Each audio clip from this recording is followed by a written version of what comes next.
बड़ी खबर यह है कि कोर्ट से सीधे तिहाड़ जेल जाएंगे केजरीवाल। तिहाड़ जेल में 5 नंबर बैरक है जिसे सैनिटाइज किया गया है उनके पहुंचने से पहले। मनीष सिसोदिया पहले से ही तिहाड़ जेल में है।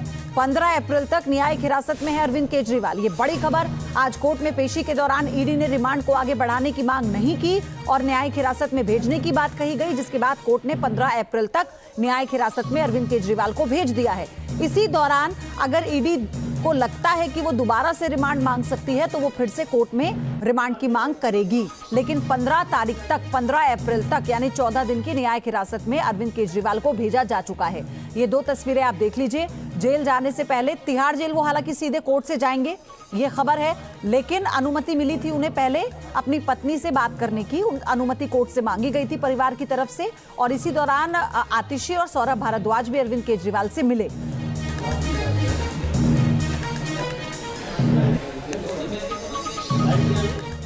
तो केजरीवाल को लेकर ईडी का बड़ा खुलासा। विजय नायर मुझे रिपोर्ट नहीं करता था। विजय नायर को लेकर जो सवाल ईडी लगातार उठा रही थी, मनीष सिसोदिया से भी पूछा गया था सवाल और अरविंद केजरीवाल से भी। अरविंद केजरीवाल ने कहा कि वो मुझे रिपोर्ट नहीं करता था, नायर, आतिशी और सौरभ को रिपोर्ट करता था। ये बड़ी खबर इस वक्त आपको हम बता रहे हैं। अरविंद केजरीवाल ने कहा है कि सौरभ भारद्वाज और आतिशी को विजय नायर रिपोर्ट करता था। उसकी जितनी भी जवाबदेही थी वो आतिशी और सौरभ भारद्वाज को थी, ना कि मुझे। ये कह रहे हैं अरविंद केजरीवाल। ये बड़ी खबर है।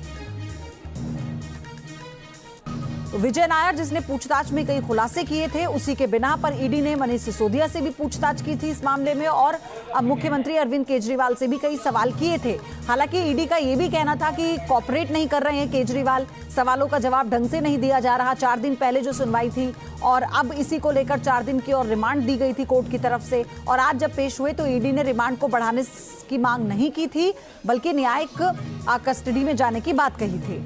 मोहित बख्शी मेरे सहयोगी हमारे साथ जुड़ चुके हैं। मोहित, अब विजय नायर को लेकर कि आतिशी और सौरभ भारद्वाज को वो आंसरेबल था, अरविंद केजरीवाल ये कह रहे हैं, इसे कैसे समझें?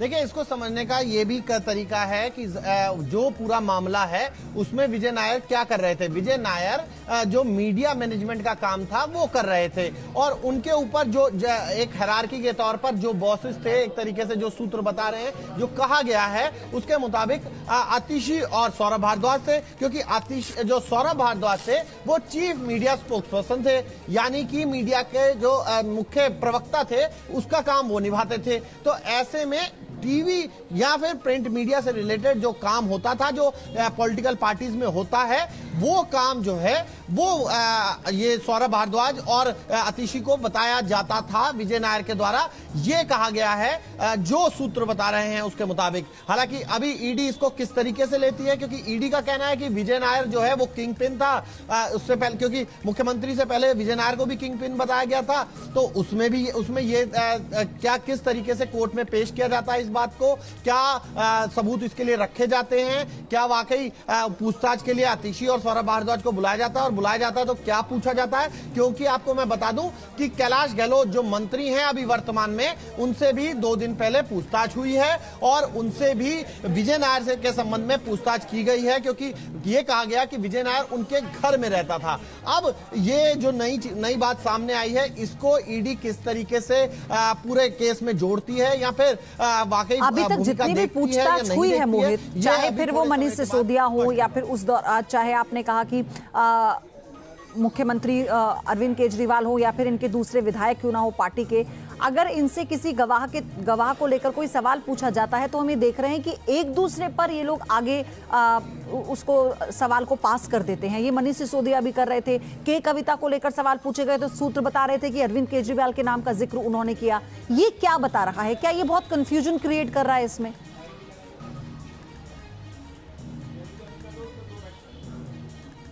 देखिए, ये सूत्रों का सारा खेल सूत्रों का है कि किस लिहाज से के कविता, क्योंकि के कविता ने जो कहा वो कोर्ट में नहीं कहा गया। अभी तक ये नहीं कहा गया कि के कविता ने अरविंद केजरीवाल का नाम ले लिया है।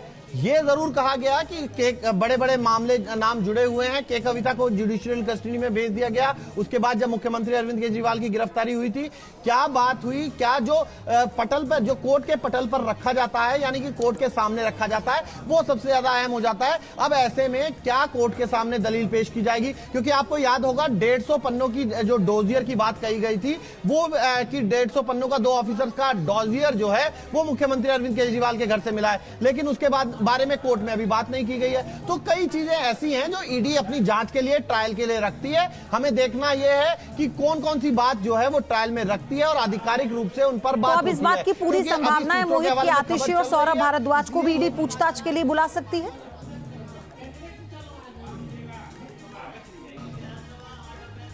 बिल्कुल इस बात की संभावना है कि ईडी जो है वो पूछताछ के लिए आतिशी और सौरभ भारद्वाज को बुला सकती है। जिस तरीके से मैंने बताया कि कैलाश गहलोत को बीते 2 दिन पहले बुलाया गया था। इससे पहले उन्हें जब बजट सत्र चल रहा था उस वक्त भी एक नोटिस दिया गया था। अभी उस वक्त उन्होंने बजट सत्र का हवाला दिया था, लेकिन दूसरी बार जब सम्मन भेजा गया तो वो पेश हुए, उन्होंने अपनी बात रखी है और यह भी कहा कि आगे भी जांच में सहयोग के लिए पूरी तरीके से तैयार है। अब देखना यह है कि कब आतिशी और सौरभ भारद्वाज को बुलाया जाता है या नहीं बुलाया जाता, और किस कैपेसिटी में। यह कहा गया है कि अरविंद के जो विजय नायर था वो दोनों को आंसरेबल था, आतिशी को भी और सौरभ भारद्वाज को, क्योंकि वो सरकार में नहीं थे उस वक्त। जिस वक्त ये नीति बनी, शराब नीति बनी, तो वो वहां नहीं थे।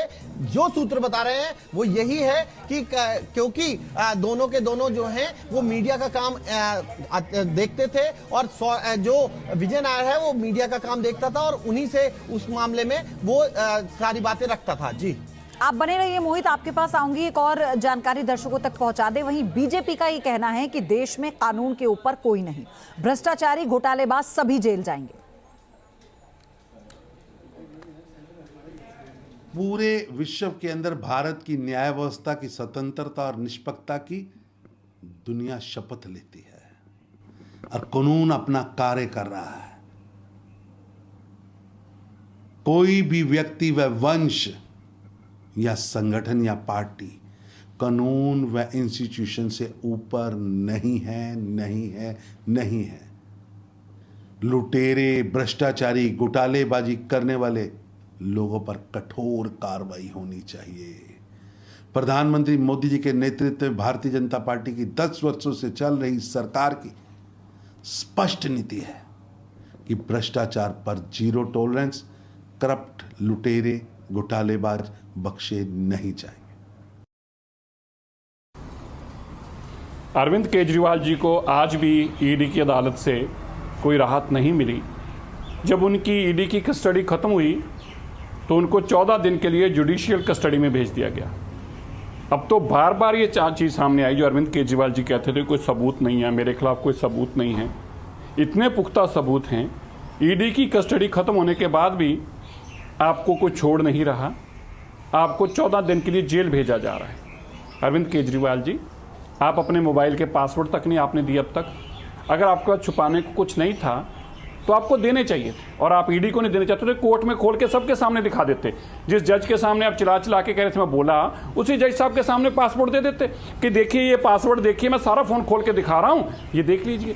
पर आपके पास छुपाने को बहुत कुछ है। करोड़ों रुपया जो आपने इकट्ठा किया है शराब घोटाले में, उसके सारे सबूत फोनों में हैं जो आप फोन नहीं देना चाहते, लेकिन ये हिसाब होगा, आप बच नहीं पाएंगे।